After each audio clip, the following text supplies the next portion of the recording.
അപ്പൊ ബ്രഹ്മത്തെ നമുക്ക് ശരീരമായിട്ട് ചിന്തിക്കാൻ പറ്റില്ല.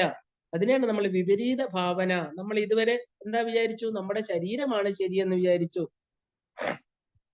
അപ്പൊ അതിനെന്ത് ചെയ്തു? ശ്രവണ മനനം കൊണ്ട് ശുദ്ധമായിട്ടുള്ള മനസ്സില് ധ്യാനം തുടങ്ങണം. ഇനി അടുത്ത സ്റ്റെപ്പ് പറയുകയാണ് ധ്യാനം, നിധിധ്യാസനം, അല്ലെ? അപ്പൊ ആ ധ്യാനം തുടങ്ങി. നിധിധ്യാസനം എന്നാൽ എന്താ? നിർഗുണ ബ്രഹ്മധ്യാനമാണ് നിധിധ്യാസനം. അഹം ബ്രഹ്മാസ്മി, അഹം പൂർണ്ണഹ, ഇങ്ങനെ വേണമെങ്കിലും ധ്യാനിക്കാം.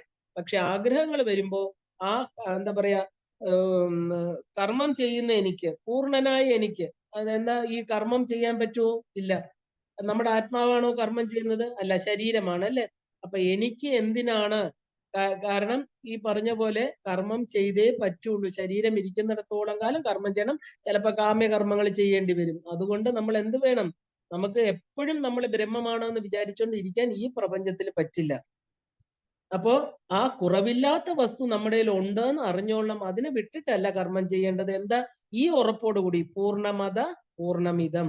അതുകൊണ്ടാണ് എല്ലാം പഠിച്ചു കഴിഞ്ഞിട്ട് നമ്മൾ ഏത് ശാസ്ത്രത്തിന്റെയും അവസാനം ഈ ഒരു ശ്ലോകം ചൊല്ലുന്നത്. കാരണം അവിടെയും പൂർണ്ണാണ്, ഇവിടെയും പൂർണ്ണമാണ്. പൂർണ്ണാത് പൂർണ്ണമുദച്യതേ പൂർണ്ണസ്യ പൂർണ്ണമാദായ പൂർണ്ണം ഏവാവശിഷ്യതേ.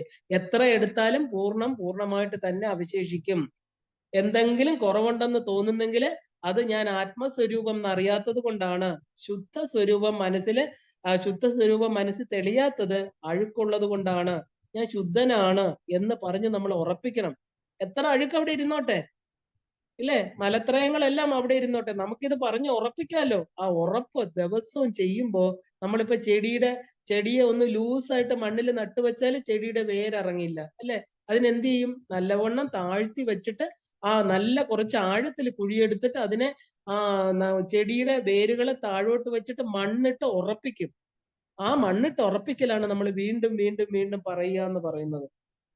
അപ്പോ അഴുക്കുണ്ടെങ്കിലും സാരമില്ല, അത് ഈ പറയുന്ന ഇതിൽ നമ്മൾ ഉറച്ചോളും. ജ്ഞാനത്തിന്റെ ആ ഒരു സ്ഥിതപ്രജ്ഞനായിട്ട് നമ്മൾ ഇരിക്കണമെങ്കിൽ നിധിധ്യാസനം അത്യാവശ്യമാണ്. അപ്പൊ ശ്രവണ മനനത്തിന് ശേഷം മാത്രമേ നമുക്ക് നിർഗുണ ബ്രഹ്മധ്യാനം ചെയ്യാൻ സാധിക്കുകയുള്ളൂ. നമ്മൾ പറയില്ലേ, നിർഗുണം ചെയ്താലേ നമുക്ക് അതിലെത്താൻ പറ്റൂ. അങ്ങനെ ഒന്നും യാതൊരു വ്യവസ്ഥയും ശാസ്ത്രം വെക്കണില്ല. നിർഗുണത്തിൽ ചെന്ന് അത് അവസാനം എത്തിച്ചേരുന്നത് നിർഗുണമാണ്. പക്ഷെ നമ്മൾ ഇപ്പൊ ഇരിക്കുന്ന സഗുണത്തിലാണ്, ഇല്ലേ?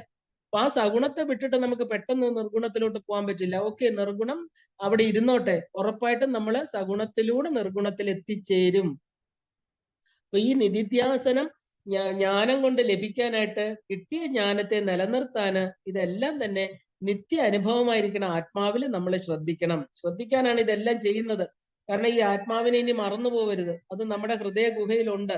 അല്ലാതെ ജ്ഞാനത്തിനോ മോക്ഷത്തിനോ അല്ല ഈ നിധിധ്യാസനം ചെയ്യുന്നത്. അപ്പൊ ഈ അഹം ബ്രഹ്മാസ്മി ഇല്ലെങ്കിൽ അഹം അസ്മി ഇത് ഉറയ്ക്കാൻ വേണ്ടിയിട്ടാണ് നിധിധ്യാസനം ചെയ്യുന്നത്. അഹം നിത്യമുക്തഃ. ആ ശ്രവണം കൊണ്ട് ആത്മാവിനെ കുറിച്ചുള്ള ജ്ഞാനം നമുക്ക് കിട്ടി, ഇല്ലേ? അപ്പൊ മനനം എന്നുള്ളത് എന്താണ്? സദാ ചിന്തിച്ച് ആ അജ്ഞാനം മാറി നമുക്ക് അറിവ് ലഭിക്കാനായിരുന്നു. അത് കിട്ടി. ഇനി എന്താ? നിധിധ്യാസനം എന്ന് പറയുന്ന എല്ലാവരുടെയും സിദ്ധമായ അനുഭവത്തിന്റെ ആ ആത്മാവിൽ തന്നെ സദാ നമുക്ക് ജ്ഞാനനിഷ്ഠനായിട്ട് ഇരിക്കുക എന്ന് മാത്രമേ ഉള്ളൂ. അത് കാരണം അറിഞ്ഞതിനെ ദൃഢമായിട്ട് ഉറപ്പിക്കുക. അഹം ബ്രഹ്മാസ്മി. പൂർണ്ണ ദീക്ഷ കിട്ടുന്ന ഒരാൾക്ക് കൊടുക്കുന്ന 4 മഹാവാക്യങ്ങളാണ് ആ പ്രജ്ഞാനം ബ്രഹ്മ, അഹം ബ്രഹ്മാസ്മി, അയമാത്മാ ബ്രഹ്മ, തത്വമസി. ഈ 4 വാക്യങ്ങളാണ്, അല്ലാതെ കൂടുതലായിട്ടൊന്നും അല്ല കൊടുക്കുന്നത്. കാരണം നീ അതായിട്ടിരിക്കൂ, അപ്പോഴേ നിനക്ക് ഗുരുവാകാൻ പറ്റൂ. ഇതുവരെ നീ ലഘുവായിരുന്നു, നീ ചെറുതായിരുന്നു, നിന്റെ ആ ഒരു മനസ്സ് ലിമിറ്റഡ് ആയിരുന്നു. ഇപ്പൊ നീ എന്താ? അഹം എന്നുള്ളത് ഈ പ്രപഞ്ചമാണ്. ഇതം ആവുമ്പോഴും അഹം തന്നെയാണ്, ആ ഈശ്വരൻ തന്നെയാണ് എൻ്റെ ഉള്ളിൽ എന്നുള്ള ആ വ്യാപ്തി ഉൾക്കൊള്ളാൻ വേണ്ടിയിട്ടാണ് ഈ മഹാവാക്യങ്ങളെ കൊടുക്കുന്നത്. അപ്പം അഹം ബ്രഹ്മാസ്മി, അല്ലെ? അത് ആത്മാവാണ്. ഉള്ളിലിരുന്ന് എല്ലാറ്റിനെയും ദർശിക്കുന്നത് ഈ ആത്മാവാണ്, അല്ലെ? നമ്മൾ ദൃക്ക് എന്ന് പറയുന്നത്, ദൃശ്യങ്ങളെ കാണുന്ന ദൃക്ക് എൻ്റെ ഉള്ളിലിരിക്കുന്ന ഈ ആത്മാവാണ്. അത് എല്ലാത്തിനെയും കണ്ടുകൊണ്ടിരിക്കുകയാണ്, ഇല്ലേ? എല്ലാറ്റിനെയും കാണുന്ന വസ്തു മുകളിലോ താഴെയോ സൈഡുകളിലോ ദിക്കുകളിലോ അല്ല, എൻ്റെ ഉള്ളില്. എൻ്റെ പ്രവർത്തികള്, എൻ്റെ ചിന്തകള്, എൻ്റെ കർമ്മങ്ങള് എല്ലാത്തെയും കണ്ടുകൊണ്ട് സാക്ഷിഭാവത്തിൽ ഇരിക്കുകയാണ്, അല്ലേ? ആ ഒരു എന്താ പറയാ, മുണ്ടകോപനിഷത്തിലെ വാക്കുകൾ പോലെ ശരീരമാകുന്ന ഈ ഒരു വൃക്ഷത്തില് സുപർണ സഹുജ സഹായ, അല്ലെ? 2 പക്ഷികൾ ഇരിക്കുന്ന പോലെ ആ ഒരു വൃക്ഷത്തില്, ശരീരമാകുന്ന വൃക്ഷത്തില്, ഈ ജീവിതത്തില് നമ്മുടെ ശരീരം കിട്ടിക്കഴിഞ്ഞ ആ വൃക്ഷത്തിലിരിക്കുന്ന രണ്ട് പക്ഷികളെ പോലെ എന്താ ജീവാത്മാവും പരമാത്മാവും കുടികൊള്ളുന്നു. അപ്പൊ ഇത് നമ്മൾ ചിന്തിച്ചോളണം. ആത്മാവാണ് ഉള്ളിലിരുന്ന് എല്ലാത്തിനെയും ദർശിക്കുന്നത്. ഉടല് ഒരു ഉപാധി മാത്രമാണ്, ഇത് നശിച്ചു പോകുന്നതാണ്. അപ്പോ ഇനി ഉണർന്നു കഴിഞ്ഞാൽ പിന്നെ എന്താ, ഉടലും മനസ്സും പിന്നെ ആവശ്യമില്ല. ശരിക്കും ഇത് അറിഞ്ഞു കഴിഞ്ഞാൽ പിന്നെ ഇതിന്റെ ആവശ്യമുണ്ടോ? ഈ മീഡിയം എന്ന് പറഞ്ഞത്, അതിനെ നമ്മളിപ്പോ ഒരു പാലം കെട്ടി പാലത്തിലൂടെ നടന്ന് നദി കടന്ന് അപ്പുറത്ത് ചെല്ലുമ്പോ പിന്നെ പാലം ആവശ്യമില്ല. പക്ഷെ നമുക്ക് തിരിച്ചു വരണമെങ്കിൽ പാലം വേണം, അല്ലേ? ഒരു സ്ഥലത്ത് നിന്ന് വേറൊരു സ്ഥലത്ത് പോകുമ്പോ അതുപോലെ നമ്മളിപ്പോ കടന്നു എന്ന് പറയാൻ പറ്റില്ല. എപ്പോഴും വേണമെങ്കിലും ഈ കിട്ടിയത് നഷ്ടപ്പെട്ടു പോകാം. അപ്പൊ അതുകൊണ്ട് എന്താ വേണ്ടത്? ഇത് നമ്മൾ ഉറപ്പിച്ച് ദിവസവും വെള്ളവും വളവും ഒക്കെ ഇട്ട് കൊടുക്കണം അതിന്. അപ്പൊ അതുവരെ ഈ ഉടലും ശരീരവും നമ്മൾ ഉറപ്പിക്കാനും നമുക്ക് അതിന്റെ ആവശ്യമുണ്ട്. മനസ്സും വേണം. കാരണം അതിനെ നമുക്ക് അങ്ങനെ കളയാൻ പറ്റില്ല. കാരണം എന്താ? താൻ നിത്യമുക്ത ബുദ്ധ സ്വരൂപമാണ്. അറിഞ്ഞാൽ പിന്നെ ഈ ശരീരത്തിൽ ഇരുന്നു കൊണ്ട് തന്നെ നമ്മൾ നേടേണ്ടത് നേടിക്കഴിഞ്ഞു എന്നർത്ഥം. അപ്പൊ ആത്മാവിനെ ഒരിക്കലും അനുഭവിക്കുന്ന വസ്തുവല്ല. കാരണം എന്താ? അനുഭവിക്കുന്ന ആളാണ് ആത്മാവ്. ഇവിടെയാണ് അതിന്റെ വ്യത്യാസം. വളരെ നന്നായിട്ട് ഇനി നിങ്ങൾ മനസ്സിലാക്കിക്കൊള്ളണം. കാരണം ആത്മാവിനെ അനുഭവിക്കുന്നു എന്ന് നമുക്ക് പറയാൻ പറ്റില്ല. അനുഭവിക്കുന്ന വസ്തുവൊക്കെ പ്രപഞ്ച വസ്തുക്കളെയാണ്. ആത്മാവെന്ന് പറയുന്നത് അനുഭവിക്കുന്ന ആളാണ്. അതിനെയാണ് ദൃക്ക്. എന്തുള്ളത് കൊണ്ടാണോ അനുഭവങ്ങൾ നമ്മുടെ ശരീരത്തിന് വന്നു പോകുന്നത്, ആ ആളാണ്. ദൃക്കാണ്, ദൃശ്യമല്ല. വളരെ അതാണ് ദൃശ്യ വിവേകം, നിത്യ അനിത്യ വിവേകം എന്ന് പറയുന്നത്. അപ്പൊ അനുഭവിക്കുന്ന ആൾ ആത്മാവാണ്, അല്ലെ? ആത്മാവിനെ കഷ്ടപ്പെടുത്തരുത് എന്ന് നമ്മൾ പറയും. ആത്മാവിന് കഷ്ടവും വിഷമവും ഒന്നുമില്ല, സാക്ഷിയായിട്ടിരിക്കുന്നു എന്നേ ഉള്ളൂ. പക്ഷെ ഇതെല്ലാം കണ്ടുകൊണ്ട് വിഷമിച്ച് ഈ ശരീരമാകുന്ന കൂട്ടിൽ കിടക്കുന്ന ഈ ശരപഞ്ചരത്തിൽ കിടക്കുന്ന ഒരു പക്ഷിയെ പോലെ അതിങ്ങനെ വിഷമിച്ച് അവിടെ ഇരിക്കും. കാരണം ശരീരം ചില സമയങ്ങളിൽ ഒരുപാട് കർമ്മങ്ങൾ മോശമാകുമ്പോൾ ശരീരത്തെ വലിച്ചെറിഞ്ഞിട്ട് ആത്മാവ് ഇറങ്ങി പോവാറുണ്ട്. അങ്ങനെ വിവേകാനന്ദ സ്വാമികൾ പറയും, അല്ലെ? ചിലപ്പോ നമുക്ക് മതീന്ന് തോന്നുമ്പോ ദുഷ്കർമ്മങ്ങൾ ചെയ്ത ഒരു ശരീരത്തിൽ ആത്മാവിന് അധികം കാലം ഇരിക്കാൻ പറ്റില്ല. കാരണം ഈശ്വര സ്മരണയില്ലാതെ തെറ്റുകൾ മാത്രം ചെയ്യുമ്പോൾ ആത്മാവ് ശരീരത്തെ ഉപേക്ഷിച്ചിറങ്ങിപ്പോകും. അതുപോലെ തന്നെയാണ് ജ്ഞാനം കിട്ടി എല്ലാം പൂർണ്ണമായി, എനിക്കിനി മതി. വിവേകാനന്ദ സ്വാമികൾ അങ്ങനെയായിരുന്നു, അല്ലെ? 39-ാമത്തെ വയസ്സിൽ അദ്ദേഹത്തിന് എല്ലാം മതിയായി, എല്ലാം അറിഞ്ഞു. ഇനി എനിക്ക് ഈ ശരീരത്തെ ഉൾക്കൊള്ളാം, എനിക്കിനി ഉപാധി വേണ്ടാന്ന് പറഞ്ഞിട്ട് ഞാൻ ഉപേക്ഷിക്കാൻ പോവുകയാണെന്ന് 16 ദിവസം മുമ്പേ ശിഷ്യന്മാരോട് പറഞ്ഞിരുന്നു.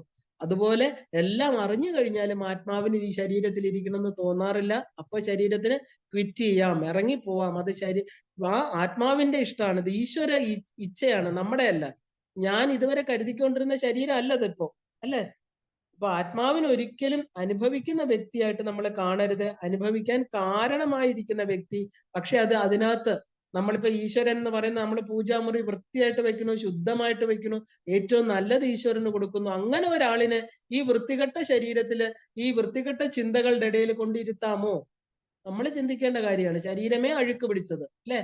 ആ തൊലി ഒന്ന് മാറിയാല് രക്തം, മൂക്കിൽ എല്ലാ നവദ്വാരങ്ങളിലൂടെ കഫം, മലം, മൂത്രം, ഇങ്ങനെയാകുന്ന ഒരു വൃത്തികെട്ട സഞ്ചിക്കകത്തിരിക്കുന്ന ആളിനെ ഇനി മനസ്സും കൂടെ വൃത്തികേടാക്കിയിട്ട് ആ ഈശ്വരനെ വിഷമിപ്പിക്കണോ വേണ്ടോ എന്ന് നമ്മൾ ചിന്തിക്കുക. അതേസമയം നല്ല ചിന്തകള്, ഈശ്വരനെ കുറിച്ചുള്ള പുകഴ്ത്തലുകള്, അദ്ദേഹത്തെ കുറിച്ചുള്ള അറിവ്, അമ്മയെ കുറിച്ച് വീണ്ടും വീണ്ടും നല്ല കാര്യങ്ങൾ പറയുക, കേൾക്കുക, സത്സംഗങ്ങള്, സുഗന്ധ പുഷ്പങ്ങള്. എന്തുകൊണ്ടാണ് ചാമ്പ്രാണി കത്തിക്കുന്ന? ധൂപം സമർപ്പയാമി, അല്ലെ? സുഗന്ധം കൊടുക്കുക, നല്ല ഗന്ധം, നല്ല മണം, നല്ല ചിന്തകള്, അല്ലെ? ആ നല്ല ചിന്തകൾക്കിടെ അമ്മ സന്തോഷമായിട്ട് കണ്ട, ഞാൻ ഇരിക്കുന്ന സ്ഥലം നല്ലതാണെന്ന് അമ്മയ്ക്ക് തോന്നി. ആ ജീവൻ തന്നെയാണ് നമുക്ക് അനുഗ്രഹമായിട്ട് ഈ ഒരു കർമ്മം ഇത് ചെയ്യാൻ, ഇത് കേൾക്കാൻ നമുക്ക് അനുഗ്രഹ രൂപത്തിൽ ഇരിക്കുന്നതും. അപ്പോ ആത്മാവെന്ന് പറയുന്നത് അനുഭവം അല്ല. കാരണം ബാക്കി എല്ലാ വസ്തുക്കളെയാണ് നമ്മൾ അനുഭവിക്കുന്നത്. ആത്മാവ് ഉള്ളത് കൊണ്ടാണ് നമ്മൾ അനുഭവങ്ങൾ വരുന്നത്. ഇങ്ങനെ ദൃശ്യ വിവേകം, ഇതാണ് എന്തുകൊണ്ടാണോ ഈ ശരീരമാകുന്ന ഉപാധി കൊണ്ട് നമ്മൾ നേടേണ്ട കാര്യം ദൃശ്യ വിവേകമാണ്. അപ്പൊ ഇതെല്ലാം തന്നെ ഈ അനുഭവങ്ങള് എന്ന് തോന്നുന്നത് എന്തുകൊണ്ടാ? ആത്മാവ് ചിത്രങ്ങൾ കാണുന്ന പോലെ വ്യക്തിയില് അതിനെ ഒരു ചുവരുണ്ടെങ്കിൽ നമ്മൾ ചിത്രം വരയ്ക്കുന്നില്ലേ? അതുപോലെ ഈ ശരീരം നമ്മുടെ ഓരോ കാര്യങ്ങൾ പറഞ്ഞ് ഇന്ദ്രിയങ്ങളിലൂടെ പറഞ്ഞു കൊടുക്കുന്നതെല്ലാം അറിയുന്നത്, മനസ്സിലാക്കുന്നത് ആരുള്ളത് കൊണ്ടാ? അപ്പോ ഈ ദൃക്കുള്ളത് കൊണ്ടാണ്. പക്ഷെ നമ്മൾ ചുവരിനെ മറന്നു പോണു, അല്ലെ? ചിത്രങ്ങൾ മാത്രമേ നമ്മൾ കാണുന്നുള്ളൂ. നമ്മളിപ്പോ നല്ല പടങ്ങൾ ആസ്വദിച്ച് ഇങ്ങനെ ഒരു ഗാലറി കൂടെ നടന്നു പോകുമ്പോൾ നമ്മൾ എന്ത് നല്ല പടം, അത് എഴുതിയിരിക്കുന്ന ചുവരിനെ ആരെങ്കിലും ഓർക്കാറുണ്ടോ? നല്ല ചുവരാണെന്ന് പറയാറുണ്ടോ? ഇല്ലല്ലോ. കാരണം അത് നമ്മൾ മറന്നു പോകും. ഇതാണ് മനുഷ്യൻ. അപ്പൊ ചുവരുള്ളത് കൊണ്ടാണ് ചിത്രം വരയ്ക്കുന്നത്, വരച്ചിരിക്കുന്നത്, കാണുന്നത്. അതുപോലെ നമ്മുടെ ആത്മാവുള്ളത് കൊണ്ടാണ് നമുക്ക് ശരീരമുള്ളത്, നമ്മൾ ഈ പ്രപഞ്ചത്തെ ആസ്വദിക്കുന്നത്, സുഖം ദുഃഖം എന്ന് അറിയുന്നത് ഈ പറയുന്ന. അപ്പൊ ആത്മാവിനോടാണ് നമ്മൾ എപ്പോഴും കടപ്പെട്ടിരിക്കുന്നത്, അല്ലെ? അപ്പോ ആ ചുവരുള്ളത് കൊണ്ടാണ് ചിത്രം വരച്ചിരിക്കുന്നത്, അത് ആത്മാവുള്ളത് കൊണ്ടാണ് അനുഭവം ഉണ്ടാകുന്നത് എന്നൊരു വാക്കില്ല. ആത്മാവിനെ അറിഞ്ഞവൻ എന്നതാണ് സത്യം. അപ്പം എന്താ പറയാ, ഈ അനുഭവിക്കുന്നതെല്ലാം അനാത്മാവാണ്, ആത്മാവല്ലാത്തത് ആണ്. അപ്പൊ അനുഭവിക്കുന്നവൻ ആരാണ് എന്ന് ചോദിച്ചു കഴിഞ്ഞാല്, അനുഭവിക്കുന്ന അത് ആത്മാവ് എപ്പോഴും അപരോക്ഷ അനുഭവമാണ്. അനുഭവിക്കുന്ന ആളല്ല ആത്മാവ്, അതിനെ അനുഭവിക്കാൻ സാധ്യവും അല്ല. അപ്പോ ഈ ഉപനിഷത്തുകൾ പറയുന്ന എല്ലാ കാര്യങ്ങളും എന്താണ്? എല്ലാം അപരോക്ഷ ജ്ഞാനമാണ്. ഈ പറയുന്ന ഈ ജ്ഞാനത്തെ ദൃഢപ്പെടുത്തുന്നതിനെയാണ് നമ്മൾ നിധിധ്യാസനം എന്ന് പറയുന്നത്. ഉപാസനയില് സഗുണ ബ്രഹ്മധ്യാനമുണ്ട്, ആ ഒരു നിധിധ്യാസനയില് നിർഗുണ ബ്രഹ്മധ്യാനം. കാരണം സഗുണ ബ്രഹ്മധ്യാനം ഇന്ദ്രിയങ്ങളും മനസ്സും കൊണ്ട് ധ്യാനിക്കാൻ കഴിയും. നമ്മുടെ മനസ്സ് വേറൊരിടത്തോട്ട് പോവാതെ ദേവിയുടെ പാദാദികേശം കേശാദിപാദം നമുക്ക് ധ്യാനിക്കാൻ കഴിയും. അപ്പൊ മനസ്സ് വേറൊരിടത്ത് പോവില്ല. നിർഗുണ ബ്രഹ്മം എന്ന് പറയുമ്പോൾ ഉപാധികളിലൂടെ നമുക്ക് ധ്യാനിക്കാൻ പറ്റില്ല. കാരണം എന്താ? നിർഗുണം, ഗുണമൊന്നും ഇല്ലാത്ത, രൂപമില്ലാത്ത വസ്തുവിനെ നമ്മൾ എങ്ങനെ ധ്യാനിക്കും? കാരണം ഞാൻ വേറെ ബ്രഹ്മം വേറെ അല്ല. നിർഗുണം പ്ലസ് ആത്മാ രണ്ടും ഒന്നാണ്. നിർഗുണമായിരിക്കുന്നത് ആത്മാവാണില്ലേ, അതിനെ എങ്ങനെ നമുക്ക് ധ്യാനിക്കാൻ പറ്റും? അത് ധ്യാന വസ്തു അല്ല, അത് എന്താ പറയാ, ധ്യേയ വസ്തുവല്ല. അത് ഉള്ളത് കൊണ്ടാണ് നമുക്ക് ധ്യാനിക്കാൻ പറ്റുന്നത്. അപ്പൊ നിർഗുണ ധ്യാനം വളരെ ബുദ്ധിമുട്ടാണ്. അപ്പൊ ഈ ഘടാകാശം മഹാകാശവധം എന്ന് പറയാൻ കാരണം എന്താ? ഘടത്തിലുള്ള ഒരു ചെറിയ കുടത്തിലുള്ള ആകാശം മഹാകാശം, പുറത്തുള്ള ആകാശം ഒന്നാണ്. അതുപോലെ ബ്രഹ്മനും ആത്മാവും ഒന്ന് തന്നെയാണ്. അപ്പൊ ഇങ്ങനെ വേണം നിധിധ്യാസനത്തിനെ അറിയാൻ. അപ്പൊ അറിവ് എന്നത് ബ്രഹ്മസ്വരൂപമാണ്. ഈ അറിവാണ് ബ്രഹ്മസ്വരൂപം. നമ്മൾ പറയില്ലേ പ്യുവർ കോൺഷ്യസ്നെസ് എന്ന്. എന്താ ഇത് അറിവാണ്, നിറഞ്ഞ അറിവാണെന്ന് പറയാൻ കാരണം എന്താ? നമ്മൾ ഇത് അറിയുമ്പോ ഈ ഒരു അറിവിനെയാണ് നമ്മൾ പറയുന്നത്. എന്താ പറയാ, ആ ഒരു പൂർണ്ണമായിരിക്കുന്ന അറിവ്. അപ്പൊ ഞാൻ സഗുണ ജീവനാണ്, സഗുണ ബ്രഹ്മമല്ല, നിർഗുണ ബ്രഹ്മം എന്ന് പറയുന്ന ശിവൻ ഞാൻ ആ ശിവനും ഇത് തന്നെയാണ്. ശിവൻ സഗുണ ബ്രഹ്മമായിട്ട് നമ്മൾ കാണാറില്ല, അല്ലേ? നമ്മൾ അഹമേവ നിർഗുണം അസ്മി. ശരിക്കും പറഞ്ഞാല് നിധിധ്യാസനത്തിനെ അറിയാൻ അറിവെന്ന ആ ബ്രഹ്മസ്വരൂപത്തെ നമ്മൾ ആലംബിക്കണമെങ്കിൽ എന്താ പറയേണ്ടത്? അഹമേവ നിർഗുണം അസ്മി എന്നാ പറയേണ്ടത്. നമ്മുടെ ആത്മാവിന് രൂപമില്ല, ഗുണങ്ങളില്ല. അത് ഇവിടെ നമ്മുടെ ശരീരം, നമ്മുടെ കർമ്മങ്ങളാണ് അതിനെ പൊതിഞ്ഞു വെച്ചിരിക്കുന്നത്. അതിനെയാണ് പുര്യഷ്ടക ജീവൻ എന്ന് പറയുന്നത്, അല്ലെ? അപ്പൊ നമ്മള് ആത്മാവ് ശുദ്ധമാണ്, അതിൽ നിർലേപ നിർമ്മല എന്നൊക്കെ പറയുന്നില്ലേ അമ്മേ? അപ്പൊ ആ സ്വരൂപത്തിൽ ഒന്നുമില്ല. അപ്പൊ നിരാകാരമാണ്, അതിന് എന്താ പറയാ, ആകാരമില്ല, അഴുക്കില്ല, നിർലേപമാണ്. അപ്പൊ ആ ഒരു നിർഗുണ ബ്രഹ്മത്തെ എന്താണ് നമുക്ക് അങ്ങനെ പെട്ടെന്ന് നമുക്ക് ധ്യാനിക്കാൻ പറ്റില്ല. അപ്പൊ ഞാൻ സഗുണ ജീവനാണ്, സഗുണ ബ്രഹ്മമല്ല, നിർഗുണ ബ്രഹ്മം എന്ന് പറയുമ്പോൾ ശിവൻ പറയുന്നതിലെ ശിവൻ പറയുന്ന പോലെ എന്താ? യസ്യാന്തം നാദിമധ്യം നഹി കരചരണം നാമഗോത്രം ന സൂത്രം നോജാതീം നൈവവർണ ന ഭവതി പുരുഷോ നപുംസം നജ സ്ത്രീ നാകാരം നൈവകാരം നഹി ജനി മരണം നാസ്യ പുണ്യം ന പാപം തത്വം നോ തത്വമേകം സഹജ സമരസം സദ്ഗുരും തം നമാമി. ഈ സദ്ഗുരു, ഈ ദക്ഷിണാമൂർത്തിക്ക് ഇതൊന്നുമില്ല. അപ്പൊ പിന്നെ നമ്മൾ എങ്ങനെ ധ്യാനിക്കും? അപ്പൊ ഞാൻ സഗുണ ജീവനാണ്, എന്റെ ഉള്ളിൽ ജീവൻ ഉള്ളത് കൊണ്ട് ഞാൻ സഗുണമാണ് എന്ന് നമ്മൾ ചിന്തിക്കണം. ഇത് അറിഞ്ഞാ മതി. അപ്പൊ ഈ അറിവിന് തന്നെയാണ് നമ്മൾ പറയുന്നത് എന്താണ്? ശിവൻ, ഈ അറിവ് പൂർണ്ണ അറിവ്, അല്ലെ? ആ ശരീരം ഉപാധിയാണ്. അപ്പൊ ഈശ്വരൻ തന്നെയാണ് ജീവൻ. ചൈതന്യം എന്നത് ഉപഹിതമാണ്.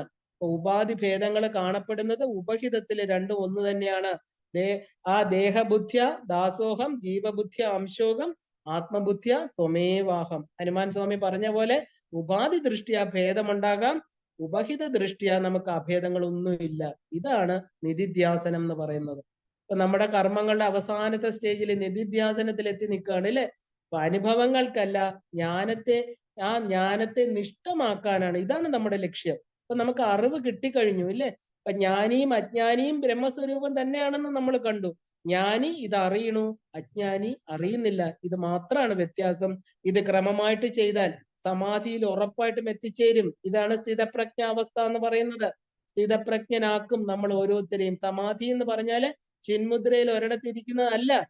സമാധി എന്ന് പറഞ്ഞാൽ തന്റെ സ്വരൂപമാണ്. എന്താണ് നമ്മുടെ സ്വരൂപം എന്ന് കണ്ട് സുഖ ദുഃഖം ശീത ഉഷ്ണം ശത്രുമിത്രങ്ങള് തുടങ്ങിയ ഭേദങ്ങൾ ഒന്നുമില്ലാതെ ശാന്തമായിട്ട് തന്റെ ആധാരത്തിൽ ഇരിക്കുന്ന അവസ്ഥയാണ് സമാധി എന്ന് പറയുന്നത്. അപ്പൊ ബാഹ്യ വ്യവഹാരം എന്ത് ചെയ്താലും എന്താ പറയാ, ജാഗ്രതയോടെ താൻ ബ്രഹ്മമാണ്, വ്യവഹാരം ശരീരത്തിനാണ് എന്നതിൽ നമ്മൾ ഉറച്ചിരിക്കും. ഇത് ദിവസവും നമ്മളിങ്ങനെ ചിന്തിച്ചുറപ്പിച്ചാൽ മാത്രം മതി. ഇതിനെയാണ് ഭഗവാൻ നിലയ്ക്കാത്ത ശാന്തി എന്ന് പറയുന്നത്. ശാന്തിക്ക് വേണ്ടി അവിടെ ഇവിടെ ഓടണ്ട. എന്താ കാര്യം? മനസ്സിനെ തന്റെ ലക്ഷ്യസ്ഥാനത്തെ മനസ്സിലാക്കി അത് അറിഞ്ഞാൽ മാത്രം മതി. പിന്നെ ഒന്നിന്റെ ആവശ്യമില്ല. ഒരാവശ്യവും ഇല്ലാതെ തന്റെ ഉപലബ്ധമായ, തനിക്ക് കിട്ടിയിരിക്കുന്ന സ്വരൂപമായിരിക്കുന്ന ആത്മശാന്തിയിൽ സദാ ഇരിക്കുന്നത് തന്നെയാണ് നിർവികൽപ്പ സമാധി. സവികൽപ്പം എന്ന് പറഞ്ഞാൽ എന്താ? സവികൽപ്പം എന്ന് പറഞ്ഞാൽ കുറച്ചു സമയം കഴിയുമ്പോൾ വീണ്ടും ശരീരബോധത്തിലേക്ക് വരും. നിർവികൽപ്പം, നിർവിശേഷമായിരിക്കുന്ന കൽപ്പനയിൽ ഇരിക്കുന്ന ഒരാളിനെയാണ് നിർവികൽപ്പ സമാധിയിൽ ഇരിക്കുക. സമ ആധി, സമബുദ്ധി. അപ്പൊ അങ്ങനെ ആ ഉപലബ്ധമായിരിക്കുന്ന വസ്തുവാണെന്ന് പറഞ്ഞാൽ പിന്നെ നമ്മൾ ഇതിനെ തേടി ഒരിടവും നടക്കേണ്ട ആവശ്യമില്ല, അല്ലെ? അപ്പോ നീ ആനന്ദ സ്വരൂപമായിരിക്കാൻ പ്രത്യേകിച്ച് ഒന്നും പ്രവർത്തിക്കേണ്ട കാര്യമില്ല. കാരണം അർജുന, നീ അത് തന്നെയാണ്. അതിൽ ഉറച്ചിരുന്ന് ശാന്തിയെ തേടുന്നത് അറിഞ്ഞു വിട്ടാൽ അഹം ധ്രുവ ശാന്തഃ, ഞാൻ നിലയ്ക്കാത്ത, ധ്രുവം എന്ന് പറഞ്ഞാൽ ഉറപ്പായിട്ട് നിലയ്ക്കാത്ത ശാന്തിയെ നിനക്ക് കിട്ടും. ഇപ്പൊ മുക്തിയെ അടയും, ഉറപ്പാണ്. മുക്തിയെ അടയണം. ആ മനസ്സിന്റെ ഓട്ടങ്ങള് അവിടെ അവസാനിക്കും. മറ്റത് മുക്തിക്ക് വേണ്ടി എവിടെയെല്ലാം പോയി എന്തൊക്കെ കർമ്മങ്ങൾ ചെയ്തു, ഓക്കെ, അത് കുറെ നമ്മുടെ കർമ്മങ്ങൾ കുറച്ചിട്ടുണ്ടാകാം. പക്ഷെ ഇപ്പൊ ഇത് അറിഞ്ഞു കഴിഞ്ഞാല് ഇനി മുക്തിക്ക് വേണ്ടി നീ ഒരിടത്തും പോവേണ്ട ആവശ്യമില്ല. എനിക്ക് മുക്തിയോ മോക്ഷമോ അടയേണ്ട ആവശ്യമില്ല. അടിവരയിട്ട് മനസ്സിലാക്കണം, അടയേണ്ട. എന്താ കാര്യം? കാരണം ബാഹ്യ വസ്തുക്കളിൽ നിന്നല്ല ഇത് കിട്ടേണ്ടത്, ശരീരാദികളിൽ നിന്നല്ല കിട്ടേണ്ടത്, മനസ്സിൽ നിന്നല്ല, ഇന്ദ്രിയങ്ങളിൽ നിന്നല്ല, അല്ലെ? അതിന്റെ എല്ലാം തന്നെ ബന്ധത്തെ നമ്മൾ വിട്ടുകഴിഞ്ഞു. അപ്പൊ തന്നെ നമുക്ക് എന്താ, ഈ പരമമായിട്ടുള്ള ശാന്തി കിട്ടിക്കഴിഞ്ഞു. ഇനി അത് എന്ത് ചെയ്യണം? ചുമ്മാ ആനന്ദത്തോടെ ഇരുന്ന് നിത്യ നൈമിത്തിക കർമ്മങ്ങളെ ഫലേച്ഛയില്ലാതെ ചെയ്ത് സമയമാകുമ്പോ, പ്രാരാബ്ധം കഴിയുമ്പോ ഈ ഉപാധിയെ ഇവിടെ ഉപേക്ഷിച്ച് എന്താണോ നിത്യമായിരിക്കുന്ന ആ ആനന്ദം അതിലേക്ക് എത്തിച്ചേരാൻ സാധിക്കും.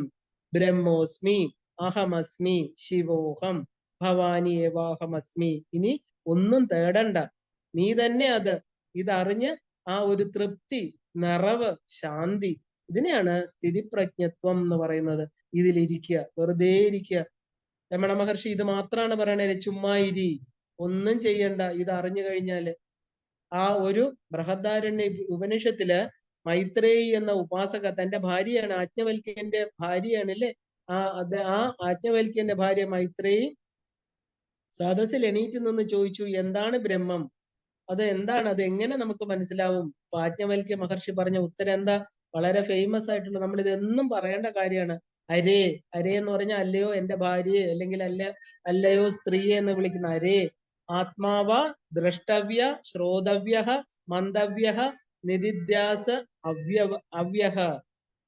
ആ ആത്മാവ് അരേ എന്ന് പറഞ്ഞാൽ എന്താ? ആത്മാവിനെ നീ കാണണം. അരേ എന്ന് പറഞ്ഞാൽ ഭാര്യയെ വിളിക്കുകയാണ്, ഇല്ലെങ്കിൽ ചോദിച്ച ആളിനോട് പറയണം അരേ, ഈ ആത്മാവിനെ നീ കാണണം. കാണണം എന്ന് പറഞ്ഞാൽ എന്താ? അറിയണം. കണ്ണുകൾ അഞ്ചും അടക്കി ഉള്ളിൽ വീണ് നമസ്കരിച്ച് കാണണം അതിനെ. ഈശ്വരനാണെന്ന് നീ കാണണം, അല്ലെ? അരേ ആത്മാ ദൃഷ്ടവ്യ, നീ കാണണം. എന്നിട്ട് എന്ത് ചെയ്യണം? അതിനെക്കുറിച്ച് കേൾക്കണം, ശ്രവണം ചെയ്യണം. പിന്നെയോ മന്തവ്യഹ, നീ അതിനെക്കുറിച്ച് മനനം ചെയ്യണം. നിധിധ്യാസത അവ്യഹ, ആ അവ്യയമായിരിക്കുന്ന, നാശമില്ലാത്ത, ച്യുതിയില്ലാത്ത അതിനെക്കുറിച്ച് നീ എന്ത് ചെയ്യണം? നിധിധ്യാസനം ചെയ്യണം. തവ്യ പ്രത്യേകം എന്ന് പറഞ്ഞാൽ എന്താ? ഇപ്പൊ നമ്മൾ പറയണില്ലേ മന്തവ്യ ശ്രോതവ്യ എന്നൊക്കെ എടുത്തെടുത്ത് പറയാൻ കാരണം എന്താ? ഈ തവ്യ ആ ഒരു പ്രത്യയം ചേർക്കണം. You have to do it എന്നാ അതിന്റെ അർത്ഥം. യു മസ്റ്റ് ഡു ഇറ്റ്, അല്ലാതെ നിനക്ക് കിട്ടില്ല. നീ അത് ചെയ്താൽ നിനക്കറിയാം. ശ്രോതവ്യ ദൃഷ്ടവ്യ മന്തവ്യ. എന്താ അങ്ങനെ പറയാൻ കാരണം? ഈ പ്രത്യയം ചേർക്കുമ്പോൾ മനസ്സിലാക്കിയോളും, അല്ലാതെ കിട്ടില്ല. യു മസ്റ്റ് ഡു ഇറ്റ് എന്നാ പറയുന്നത്. അപ്പൊ മുക്തിക്ക് വേണ്ടിയുള്ള പോരാട്ടം ഇവിടെ അവസാനിക്കുകയാണ്. കാരണം ഇതുവരെ എന്തായിരുന്നു? എവിടെയൊക്കെയോ തെരഞ്ഞു നടന്നു, അല്ലെ? കാരണ ഹേതു നാശം ഇവിടെ ഉണ്ടായി. കാര്യത്തെ അറിഞ്ഞു, കാരണത്തെയും അറിഞ്ഞു. ഇതാണ് ഉയർന്ന ധ്യാനം. ഈ ധ്യാനത്തിലൂടെ ഈ ജ്ഞാനം നമുക്ക് ലഭിക്കണം. ഇതിലൂടെ കിട്ടുള്ളൂ അത്. അപ്പൊ ലഭിച്ചാലേ നിലയ്ക്കാത്ത ശാന്തി നമ്മുടെ ഉള്ളിൽ ഉണ്ടാവുള്ളൂ. അങ്ങനെ പടികളെല്ലാം കഴിഞ്ഞു. ആധ്യാത്മിക പാത അവസാനിച്ചു. നമ്മുടെ ജീവൻ ഈ ശരീരത്തിൽ ഇരുന്നു കൊണ്ട് ജീവന്റെ യാത്ര, അല്ലെങ്കിൽ ആ ഈശ്വര സാക്ഷാത്കാരം എന്നത് ഈ ശരീരത്തിൽ ഇരുന്ന് തന്നെ ലഭിച്ച ഒരു കൃതകൃത്യത, അല്ലെ? നിറവ്, ആത്മസംതൃപ്തി. ഇനി ഒന്നും ചെയ്യാനില്ല. നീ എന്താ ചെയ്യേണ്ടത്? ഒരു ഗൃഹസ്ഥൻ തന്റെ കർമ്മങ്ങളെല്ലാം കഴിഞ്ഞു, അല്ലെ?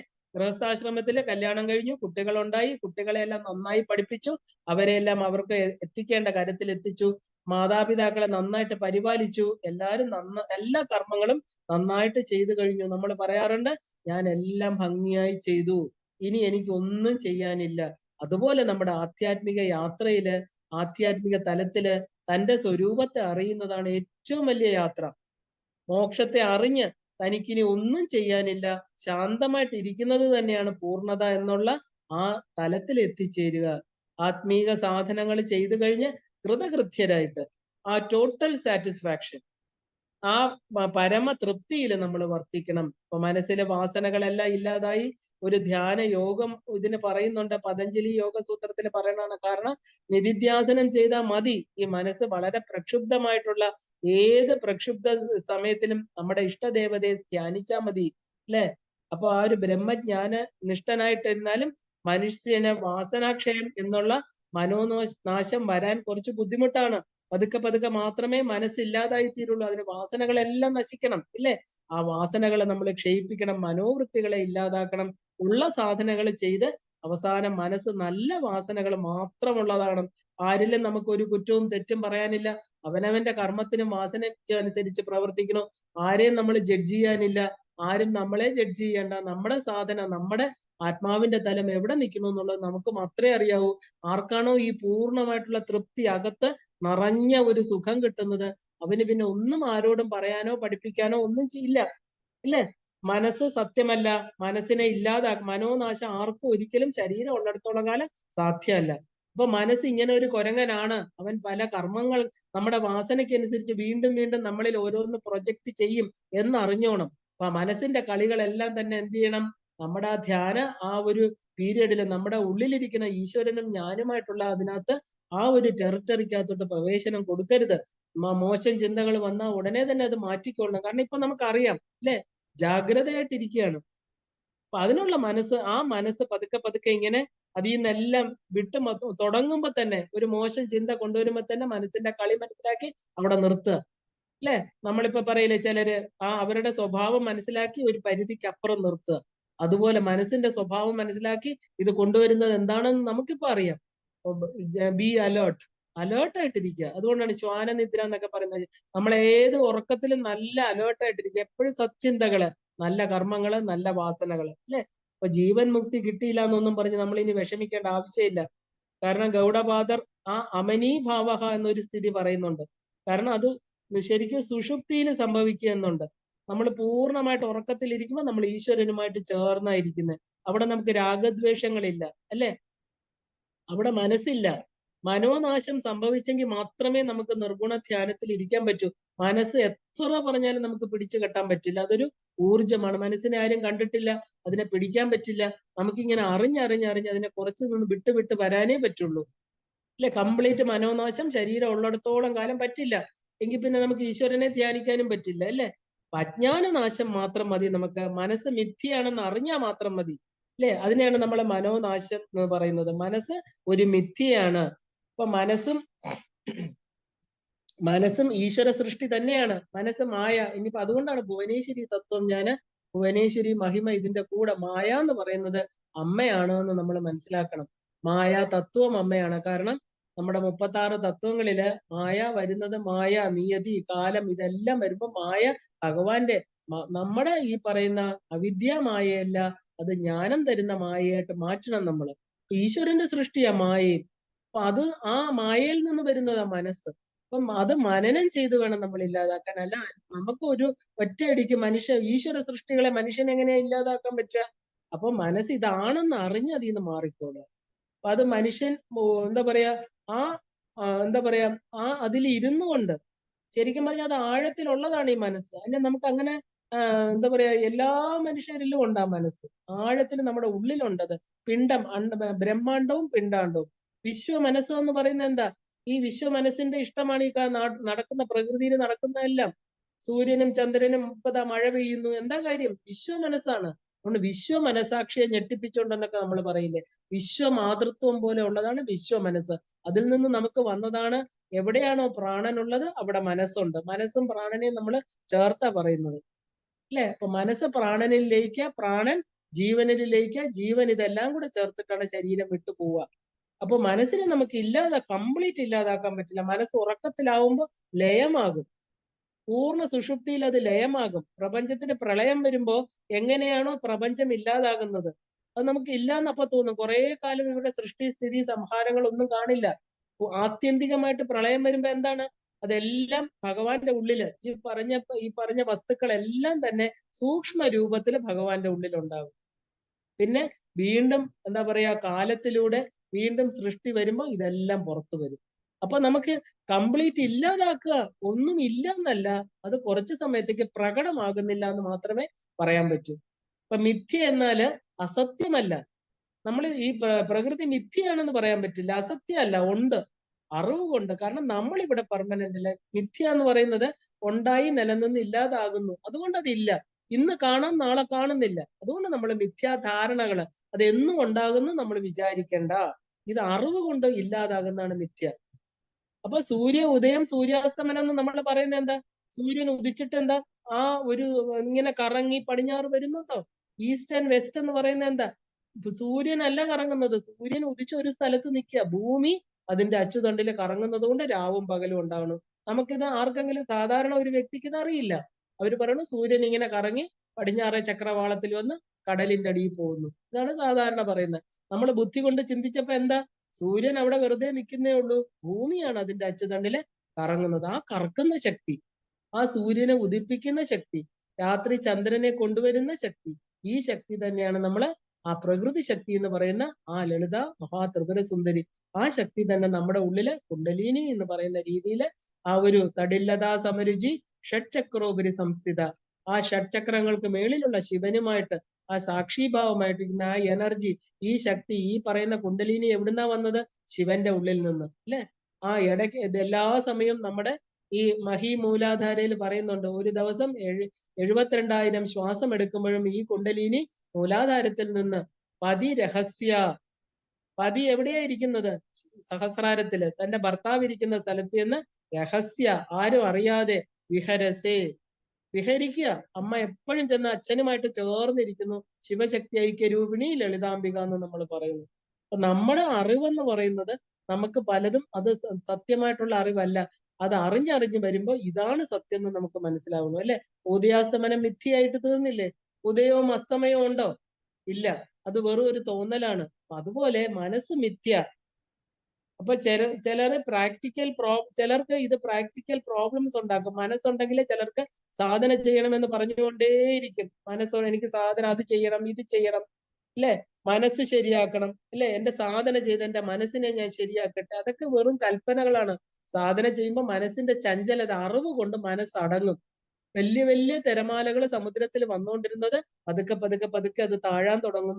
ആ തിരമാലകൾ സത്യം അറിഞ്ഞ് അതിങ്ങനെ അടങ്ങുക എന്ന് പറയില്ലേ, അതേ നമുക്ക് മനസ്സിനെ ചെയ്യാൻ പറ്റൂ. മനസ്സിനെ ഇല്ലാതാക്കാൻ പറ്റില്ല. അപ്പൊ അത് എന്താ പറയാ, മരിക്കുന്നത് വരെ ആ മനസ്സ് അവിടെ ഉണ്ടാകും. കാരണം മനസ്സ് ഇല്ലെങ്കിൽ നമ്മൾ അബോധാവസ്ഥയിലായി പോകും. മനസ്സില്ലെങ്കിൽ നമുക്ക് ഈശ്വരനെ സ്മരിക്കാൻ പറ്റില്ല. മനസ്സില്ലെങ്കിൽ ബുദ്ധിയില്ല. മനസ്സ് കഴിഞ്ഞേ ബുദ്ധിയിലോട്ട് പ്രവേശിക്കാൻ പറ്റൂല്ലേ? ലാസ്റ്റ് മിനിറ്റില് ആ പാദങ്ങള്, ആ ഹ്രീംകാരം ഒന്ന് ജപിക്കണമെങ്കിൽ നമ്മുടെ മനസ്സില്ലാതെ നമുക്ക് ഒന്നും ചെയ്യാൻ പറ്റില്ല. അല്ലെങ്കിൽ അൾസിമേഴ്സ് ബാധിച്ച് മനസ്സില്ലാത്ത അവസ്ഥയിൽ പോകണം. അത് ഒരിക്കലും നല്ലതല്ല. കാരണം എന്താ, ലാസ്റ്റ് ചിന്ത എന്താണോ അതനുസരിച്ചായിരിക്കും അടുത്ത ജന്മം എന്ന് ശാസ്ത്രങ്ങൾ പറയണു. അപ്പൊ നമ്മൾ പ്രാക്ടിക്കൽ പ്രോബ്ലംസ് കൊണ്ട് നമുക്ക് തോന്നുന്നതാണ് മനസ്സിനെ ശരിയാക്കണം, മനസ്സ് ശരിയല്ല എന്ന് പറയുന്നത്. പ്രോബ്ലംസ് വന്ന് നിറയുമ്പോൾ ആ മനസ്സ് ഇങ്ങനെ ചഞ്ചലപ്പെട്ട് നമുക്ക് ദുഃഖം തന്നുകൊണ്ടിരിക്കുമ്പോൾ ഇതിനെ ഒന്ന് ശരിയാക്കണം. അല്ലാതെ മനസ്സിനെ വേറെ ഒരു രീതിയിലും ശരിയാക്കാൻ പറ്റില്ല, ഇല്ലേ? അന്നത്തിൽ നിന്നാണ് മനസ്സുണ്ടാകുന്നത്. അപ്പോ മനസ്സുണ്ടെങ്കിൽ നമുക്ക് എന്ത് ചെയ്യാൻ പറ്റും? ഈശ്വരനെ അറിയാനും ചിന്തിക്കാനും ഈ പറഞ്ഞ പോലെ സഗുണ നിർഗുണ ധ്യാനം എല്ലാം മനസ്സുണ്ടെങ്കിലേ ചെയ്യാൻ പറ്റും. ഒരു തലം കഴിയുമ്പോൾ നമ്മൾ വെറുതെ ഇരിക്കുമ്പോൾ മനസ്സില്ലാതെ തന്നെ നമ്മൾ അതിലിങ്ങനെ ഇരിക്കും. അതിനൊക്കെ അനേകം സമയം കടന്നു പോണം. അപ്പോ മരിക്കുന്നിടം വരെ മനസ്സിനെ ശരിയാക്കാൻ വേണ്ടി നമ്മൾ നടക്കാതെ എന്താ വേണ്ടത്? ആ ഒരു ഒരു വിക്ഷേപങ്ങൾക്ക് അടിമപ്പെടാതെ, നമ്മൾ വിക്ഷേപങ്ങളാണില്ലേ, രാഗദ്വേഷങ്ങൾ, ആ വിക്ഷേപങ്ങളും ആവരണവും ഒക്കെ നമ്മൾ മാറ്റിക്കൊണ്ട് ഇത് അറിഞ്ഞറിഞ്ഞ് വരുമ്പോ തന്നെ ഇത് ഇല്ലാതായി. ഇപ്പൊ തന്നെ കുറെ നമുക്ക് നഷ്ടപ്പെട്ടു പോയി അല്ലെ. മനസ്സിനെ ഇല്ലാതാക്കാൻ ശ്രമിക്കാതെ സ്വരൂപ ജ്ഞാനത്തില് നമ്മൾ ഇരിക്കുക. ആ ആ ഒരു ആര് ആ അരൂപനാശം, അതായത് രൂപനാശം, നമ്മൾ രൂപങ്ങള്, നാമരൂപങ്ങള് സത്യമാണെന്ന് വിചാരിക്കാതിരിക്കുക. അത് മരണത്തിൽ ഉണ്ടായിക്കൊള്ളും. കാരണം നമുക്ക് ശരീരം പോകുമ്പോ ഈ പറഞ്ഞ നാമരൂപങ്ങളൊന്നും പിന്നെ ഉണ്ടാവില്ല. അപ്പൊ അജ്ഞാനിക്ക് ഒരിക്കലും സ്വരൂപ ദർശനം ഉണ്ടാവില്ല. ആ ജ്ഞാനിക്ക് മാത്രമേ ഉണ്ടാവുള്ളൂ. അതാണ് വീണ്ടും വീണ്ടും ജന്മമെടുക്കുന്നത്. ഈ അജ്ഞാനികള്, ജ്ഞാനി കുറവില്ലാത്ത ആനന്ദത്തില് ശരീരത്തില് ഈ ഒരു ഇരുന്നാലും എല്ലാ ദുഃഖങ്ങളിൽ നിന്നും മുക്തനായിട്ട് മനോനാശം വന്ന ജീവൻ, ആ ജീവൻ മുക്തനായിട്ടിരുന്ന പ്രാരാബ്ധത്തെ ജ്ഞാനത്തോടെ അനുഭവിക്കുന്നു. എല്ലാവരും രാമകൃഷ്ണ പരമഹംസരോ രമണ മഹർഷിയോ എനിക്ക് വയ്യ വയ്യ വയ്യ അവരെ ശിഷ്യന്മാര് പിടിച്ച് ഹോസ്പിറ്റലിൽ കൊണ്ടുപോകുന്നതാണ്. അവര് പറയുന്നില്ല, അവർക്ക് ശരീരത്തിൽ എന്ത് കുത്തിയിറക്കിയാലും അവരൊരു വേദന പോലും അനുഭവിച്ചതായിട്ട് പറയുന്നില്ല, ഒന്നും കാണിക്കുന്നില്ല. നമ്മളോ ചെറിയൊരു വേദന വരുമ്പോ തൊട്ട് വിളിക്കാൻ തുടങ്ങുന്നില്ലേ. അവർക്ക് ശരീരം ബോധത്തിൽ നിന്ന് അവര് സ്വരൂപ ജ്ഞാനത്തിൽ ഇരിക്കുന്നവരാണ്. അതുകൊണ്ടാണ് അങ്ങനെ പറ്റുന്നത്. അപ്പൊ മനസ്സും ശരീരവും ഉള്ളത് കൊണ്ടാണ് അത് അനുഭവിച്ച് തീർക്കേണ്ടത്. കാരണം ഇത് രണ്ടും വേണം. നമ്മൾ വന്ന ആ പ്രാരാബ്ധം അനുഭവിക്കണം അല്ലേ. ശരീരദൃഷ്ട്യ ഭോക്ത, ജ്ഞാനദൃഷ്ട്യ മുക്ത. ശരീരദൃഷ്ടിയിൽ നോക്കുമ്പോൾ നമ്മൾ ഭോക്താവാണ്, ജ്ഞാനദൃഷ്ടി കൊണ്ട് നോക്കുമ്പോൾ ഇത് അറിഞ്ഞ് സമാധാനമായിട്ട് ഉള്ളിലിരിക്കണം മുക്തനാണ്. അപ്പൊ ഭോക്തൃത്വം എന്ന് പറയുന്നത് നമ്മുടെ ആ ദേഹത്തെ ബാധിക്കുന്നില്ല. പ്രാരാബ്ധം കഴിഞ്ഞ ഉടനെ തന്നെ ദേഹം എന്താണ്, ആ ഒരു വിശേഷേണ ലയം പ്രാപിക്കും. നമ്മുടെ ഓരോരുത്തരുടെ ഈ അറിഞ്ഞ ജ്ഞാനിയുടെ ശരീരം വിശേഷേണ ലയം പ്രാപിക്കുന്ന പറയണം. കാരണം പഞ്ചഭൂതമാണ് എന്നറിയണം. ഭർതൃഹരി അദ്ദേഹം വൈരാഗ്യ സൂക്തത്തിൽ പറയുന്നുണ്ട്. അദ്ദേഹം എന്താ പറയാ, പഞ്ചഭൂതങ്ങളെല്ലാം എന്റെ സഹോദരന്മാരാണ്, സഹോദരികളാണ്. കാരണം ഞാൻ എന്ന് പറയുന്ന ഭ്രൂണം ഞാൻ മാത്രമേ ഉണ്ടായിരുന്നുള്ളൂ. ഞാനൊരു ചെറിയ ഡോട്ടായിരുന്ന സമയത്ത് അവരെല്ലാം എനിക്ക് കടം തന്നു. എന്തൊക്കെ കടം തന്നു? ഭൂമി, ജലം, അഗ്നി, ആകാശം, വായു. ഈ 5 സാധനങ്ങൾ ചേർത്തിട്ടാണ് എന്റെ ശരീരം ഉണ്ടാക്കിയിരിക്കുന്നത് എന്ന് ഭർതൃഹരി വൈരാഗ്യ ശതകത്തില് വൈരാഗ്യ ശതകത്തിൽ ഏറ്റവും അവസാനത്തെ ശ്ലോകത്തിൽ പറയുന്നുണ്ട്. പഞ്ചഭൂതങ്ങളെ വരൂ, നിങ്ങൾ എന്റെ സഹോദരരല്ലേ, അല്ലെ, സഖേ എന്നാ വിളിക്കുന്നത്. മാതർമേതി, അപ്പോ മരുതമേതി, സഖേ എന്നൊക്കെ വിളിക്കുന്നുണ്ട്. കാരണം എന്താ പറയാ, എന്റെ ശരീരത്തിലെ ഈ എന്താ പറയാ, ഭൂമിയെ എടുക്കൂ, അഗ്നിയെ എടുക്കൂ, ജലത്തെ എടുക്കൂ, ഇത് നിങ്ങളുടെയാണ്, എന്റേതല്ല. തൽക്കാലത്തേക്ക് കൂട്ടിച്ചേർത്ത് വെച്ചതാണ്. മാതർമേദിനി, താത മാരുത, അല്ലെ, ഭൂമി എന്റെ അമ്മയാണ്, അച്ഛൻ മാരുതനാണ്, പ്രാണനാണ്, സഖേ എന്നൊക്കെ വിളിക്കുന്നത്. ഇതാണ് വിദേഹമുക്തി. ഈ ശരീരം എന്റേതല്ല, പഞ്ചഭൂതങ്ങളുടെ സ്വന്തമാണ്.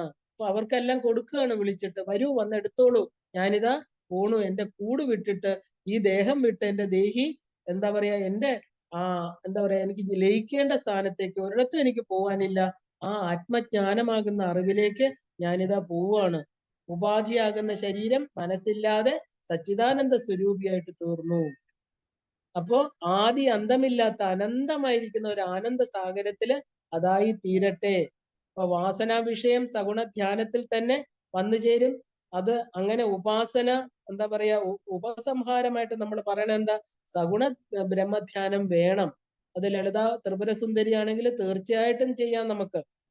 അപ്പൊ നമുക്ക് അവസാനം ലാസ്റ്റിൽ നോക്കാം എന്താണ് നമ്മുടെ ദേവി ധ്യാനം എന്ന് നോക്കാം. ആ ഒരു സഗുണ ധ്യാനമാണെങ്കിലും നിർഗുണ ധ്യാനമാണെങ്കിലും അവസാനം ഇതിൽ തന്നെയാണ് നമ്മൾ എത്തിച്ചേരുന്നത്. കാരണം നമ്മളെല്ലാം ആ വേദ വഴിയിലെ യാത്രികരാണ് അല്ലെ. ആ ശരീരം കിട്ടിയ ജീവാത്മാക്കളാണ് നമ്മളെല്ലാം അല്ലെ. ജീവയാത്ര എന്നാ കണ്ടത്. അപ്പോ ജീവന്റെ യാത്രയല്ല, ശരീരം വെടിയാതെ ശരീരത്തിൽ ഇരുന്നുകൊണ്ട് ഒരു വലിയ യാത്ര ചെയ്ത് നമ്മള് ഇപ്പൊ അടുത്ത കടവിൽ എത്തിക്കഴിഞ്ഞു അല്ലെ. ആ ഭഗവാൻ ആരാണെന്ന് അറിഞ്ഞു, അവിടെ മുക്തി എന്താണെന്ന് അറിഞ്ഞു. അപ്പോ എല്ലാവരും ആ വേദ വഴിയിലെ യാത്രികരാണെന്ന് അറിയണം. അനേക ജന്മങ്ങൾ എടുത്താലും ഇവിടെയാണ് നമുക്ക് എത്തിച്ചേരേണ്ടത്, സനാതന ധർമ്മത്തില്.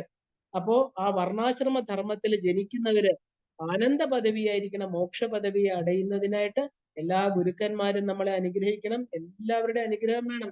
പ്രപഞ്ചത്തിലിരിക്കുന്നവരെല്ലാം ഗുരുക്കന്മാരാണ്. പഞ്ചഭൂതങ്ങള് ഗുരുക്കന്മാരാണ്. അച്ഛൻ, അമ്മ, മാതാവ്, പിതാവ്, ആചാര്യൻ, എല്ലാവരും നമ്മുടെ ഗുരുക്കളാണ്. അപ്പോ എന്താണ്, അവരെല്ലാം നമ്മളെ അനുഗ്രഹിക്കട്ടെ. എല്ലാവരും സച്ചിദാനന്ദ സുഖമാണ് ആഗ്രഹിക്കുന്നത്. അപ്പൊ അതിനാണ് ശ്രമിക്കുന്നത്. അത് ലഭിക്കാത്തത് കൊണ്ടാണ് അവർ ദുഃഖിതരായിട്ട് കാണപ്പെടുന്നത്. അത് കിട്ടാത്തത് നമ്മുടെ അജ്ഞാനം കൊണ്ടാണെന്ന് അവർ അറിയുന്നില്ല. നമ്മളിപ്പോ അറിഞ്ഞു. ആ അജ്ഞാനത്തെ നമ്മൾ എന്ത് ചെയ്തു? മാറ്റി, അല്ലേ? മാറ്റി എന്ന് തന്നെ പൂർണ്ണമായിട്ട് വിശ്വസിക്കണം. എന്നാല് വേദങ്ങൾ നമുക്ക് അറിയാനുള്ള വഴികൾ മാത്രമാണ് ഉപദേശിച്ചു തന്നിട്ടുള്ളത്. അതിൽ നിന്ന് കഠോപനിഷത്തിലെ രഥകൽപ്പന, എല്ലാ ശാസ്ത്രങ്ങളുടെയും സാരമാണിത്. ആ ഇന്ദ്രിയ നിഗ്രഹണം ചെയ്ത് മനസ്സിനെ നിയന്ത്രിച്ച് ബുദ്ധി കൊണ്ട് ആ ഒരു അറിയേണ്ടുന്ന ഒരു യാത്രയാണ്. അപ്പോ അറിവായാല് അറിവ് വന്നാൽ മാത്രമേ അടയാൻ സാധിക്കാനുള്ളതല്ല. ഇത് അജ്ഞാനത്തിൽ നിന്ന് ജ്ഞാനത്തിലേക്കുള്ള ഒരു പ്രയാണാണെന്ന് നമ്മൾ തിരിച്ചറിഞ്ഞു. അപ്പൊ ഈ കർമ്മ പ്രയാണത്തില് മോക്ഷം എന്താണെന്ന് നമ്മൾ അറിഞ്ഞു, ഇല്ലേ? പിന്നെ സാധനാ മാർഗങ്ങളായിരിക്കുന്ന ശ്രദ്ധ, കർമാനുഷ്ഠാനങ്ങള്, വിരക്തി, ചിത്ത ഏകാഗ്രത, ഉപാസന, തത്വജ്ഞാനം, ശ്രവണം, മനനം, നിധിധ്യാസനം, സമാധി. ഇതെല്ലാം ഈ വഴിയിൽ ഇരിക്കുന്ന ഓരോരോ ഗുരുനാഥന്മാരാണ്. ആ ഗുരുനാഥന്മാരുടെ അനുഗ്രഹം ഉണ്ടെങ്കിൽ മാത്രമേ നമുക്ക് അവിടെ എത്തിച്ചേരാൻ പറ്റൂ. ഇതെല്ലാം കർമ്മങ്ങളാണ്. നമുക്ക് ഇവയെല്ലാം ഈശ്വരനായിരിക്കുന്ന ഗുരു നമുക്ക് അനുഗ്രഹം തന്ന് ഈ ജീവയാത്ര സഫലമായിട്ട് നമ്മൾ പൂർത്തീകരിക്കേണ്ടതായിട്ടുണ്ട്. അപ്പൊ ഇനി നമ്മൾ എങ്ങനെയാണ് സ്വരൂപത്തെ അറിഞ്ഞ് സ്വധർമ്മത്തെ ചെയ്യുമ്പോഴാണ് വിദ്യാസ്വരൂപിണിയായിരിക്കുന്ന ദേവിയെ മനസ്സിലാക്കാൻ സാധിക്കുള്ളൂ. നമ്മൾ ദേവി ഉപാസകരായതുകൊണ്ട് ഞാൻ ഇതിന്റെ അവസാനം ഒരു കൺക്ലൂഷൻ ആയിട്ട് ദേവി ഉപാസനയെ കുറിച്ച് പറയുകയാണ്. സ്വരൂപത്തെ അറിഞ്ഞ് സ്വധർമ്മത്തെ ചെയ്യുമ്പോഴാണ് വിദ്യാസ്വരൂപിണിയായിരിക്കുന്ന ദേവിയെ നമുക്ക് അറിയാൻ പറ്റുന്നത്.